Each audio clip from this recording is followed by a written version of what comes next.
All right, sit rep and where we are. So unfortunately, I'm not able to film every aspect of this because it is kind of hard to work within here and hold a camera. I have a GoPro, but it doesn't always see what I see, if you know what I mean.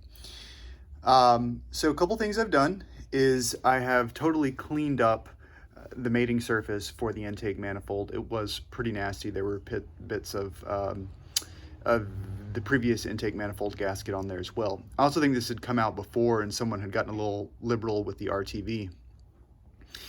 I have taken out the oil catch can right here.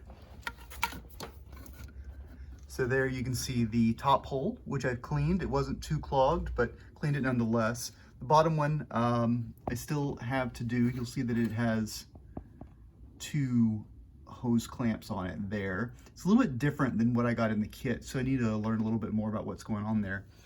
I considered taking out the EGR to clean it, but I couldn't quite get it off, so I did apply my Mighty Vac to this and confirmed that it does hold a vacuum, so I feel like the EGR is in good shape. I have run one of the new breather system tubes here. You can see this is really nice soft rubber. This is half of the one I took out, and as you can hear from the sound, it is hard and brittle. It was a real bear to get off, and actually had to cut it in half to be able to pull it out of here, because if I tried to pull it out all as one piece, I was afraid it was going to put too much pressure against this wiring. Quick trick to make sure that I put it in the right place is I ran the new one right next to the old one before I took the old one out. To take the old one out, there are a couple of things I would suggest doing.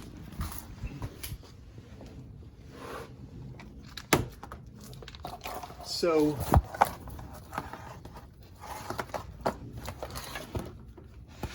underneath the car,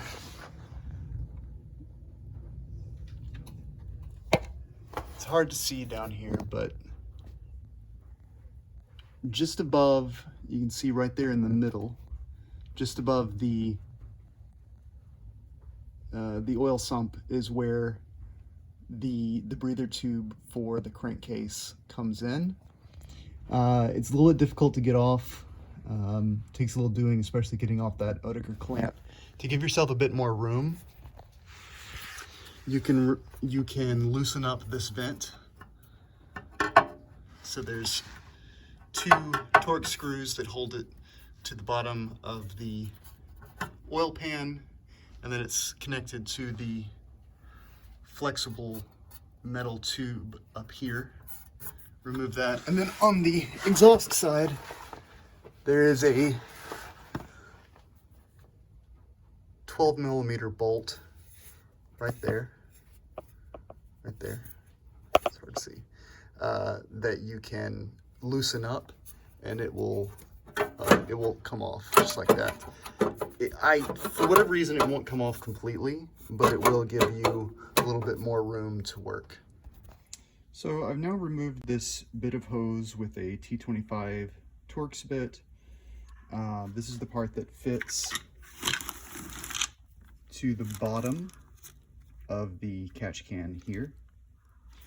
Interestingly, the replacement part that I got, Volvo number 8653339, has a metal sleeve on it, while this one doesn't. I don't think that's going to be a problem.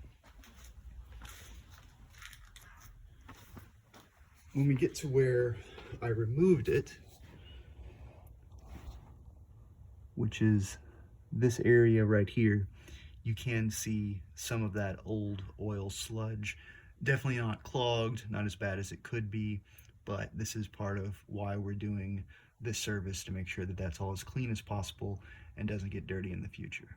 So I have that bit of hose here that goes down to the crankcase.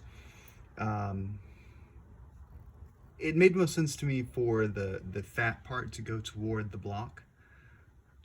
It seemed most similar to the old one. I've also tightened up that hose clamp as much as possible. It's tough to get there. I actually disconnected this electrical connector just so it wasn't working against the car, which I need to put back in. And then next up, we're going to put in the new oil catch.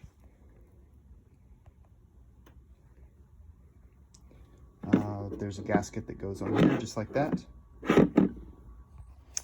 All right, so we have the oil catch can in. Feel like it's well secured.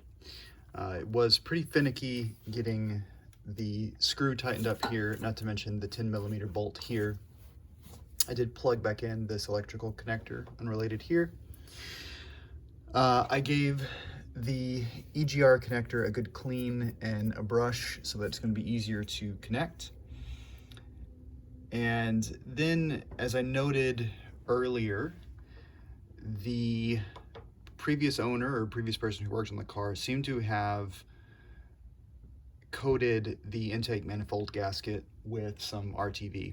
I don't think it's a good idea, but I also think they might have had their reasons. So I split the difference and coated both sides of the intake manifold gasket with copper gasket spray. So figured that's a nice little bit of insurance there.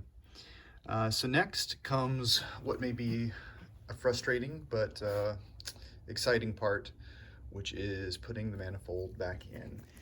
And this is everything completely reassembled. I didn't go through every single step because it's essentially the reverse order of the steps I went through, which are linked in the description to this video. But a couple of pointers that you should know about. I did go ahead and clean the mass airflow sensor with mass airflow sensor cleaner. I also cleaned out the idle air control valve as best as I could since I had it off. I didn't end up putting a hose clamp here.